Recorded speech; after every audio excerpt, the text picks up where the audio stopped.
CRPF जवान राकेश्वर सिंह मनहास को नक्सलियों ने गुरुवार 8 अप्रैल को रिहा कर दिया। बीती 3 अप्रैल को छत्तीसगढ़ के बीजापुर में हुए नक्सली हमले के दौरान नक्सलियों ने उन्हें अगवा कर लिया था। इसके 6 दिन बाद राकेश्वर सिंह को सैकड़ों ग्रामीणों की मौजूदगी में कुछ अन्य लोगों के साथ छोड़ दिया गया। अब इस खुशखबरी को लेकर हर पल नए अपडेट्स आ रहे हैं। चलिए आपको बताते हैं कि कैसे राकेश्वर सिंह मनहास की रिहाई सुनिश्चित करवाई गई। बस्तर के गांधी कहे जाने वाले पद्मश्री धर्मपाल सैनी की राकेश्वर सिंह मनहास की रिहाई में सबसे बड़ी भूमिका मानी जा रही है।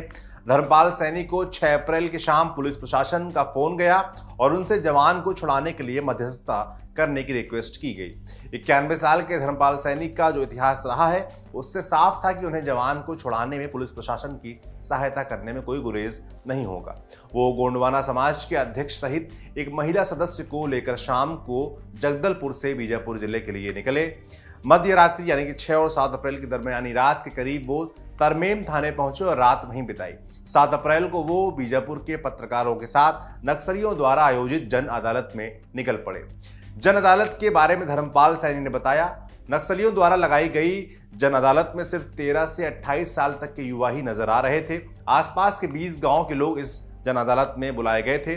उनके सामने ही सभी लोगों से महिला नक्सली कमांडर ने जवान को छोड़े जाने की पेशकश की। इक्का दुक्का लोगों को छोड़कर लगभग सभी ने जवान को छोड़े जाने पर हामी भरी। नक्सली कमांडरों ने ग्राम वासियों की मौजूदगी में ही मध्यस्थता दल को जवान को सौंप दिया।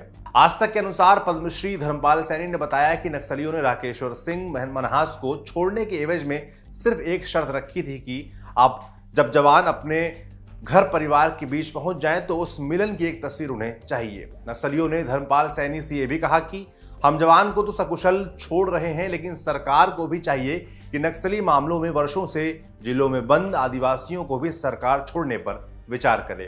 नक्सलियों की जन अदालत समाप्त होने के बाद धर्मपाल सैनी पत्रकार और छुड़ाकर लाए गए जवान तरमेम थाने आए और फिर राकेश्वर सिंह मनहास को बासागुड़ा बेस कैंप में सौंप दिया गया।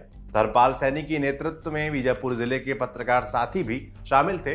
वही धर्मपाल सैनी को उस स्थान पर लेकर गए जहां नक्सलियों ने जन अदालत लगाने की सूचना दी थी। इन पत्रकारों के बारे में हम पहले ही एक स्टोरी कर चुके हैं। बीजापुर के पत्रकारों ने कहा कि ये पहली दफा नहीं कि नक्सलियों ने किसी जवान को बंधक बनाया हो। इससे पूर्व भी कई ऐसी वारदातें हो चुकी हैं जिसमें स्थानीय पत्रकारों ने मध्यस्थता टीम या स्वयं जाकर जवानों को छुड़ाया है। अब जानते हैं कौन है ये धर्मपाल सैनी।